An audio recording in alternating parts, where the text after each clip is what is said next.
Today I wanted to talk about some misconceptions that I've heard about RAM, specifically RAM capacities. There are a lot of people out there that think that more RAM is going to automatically give you more speed. And while that is the case sometimes, it's not always the case. See, think of your processor as the brain of your computer. It's what makes all of the decisions and gives instructions to other components in your computer.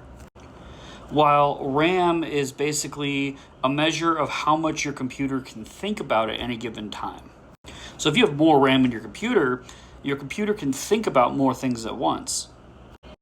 But because of that, that means if your computer's only thinking about so much, then it's really only going to benefit from so much RAM. Now, I went with 64 gigs in this because, as I talked about in a previous video, I also use this computer as a workstation, not just a gaming rig. And I do run VMs on it, and for VMs, you definitely need a lot of RAM. But for most gamers, they're not really going to see that much of a benefit above 32 gigabytes of RAM. I mean, maybe if you're using your RAM as shared memory, but I probably wouldn't recommend that. Actually, I definitely don't recommend that. Or maybe if you're like running like a lot of maybe like streaming apps or something, you might benefit from some more RAM on your PC, but I think the vast majority of gamers aren't really going to see that big of a benefit from having more than 32 gigabytes of RAM. There might be some exceptions to this.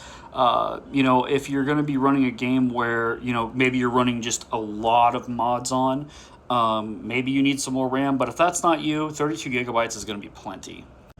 And the way I see it, RAM is one of the cheaper components of a computer. And so, in my opinion, it just makes more sense to wait until the price goes down to buy more RAM.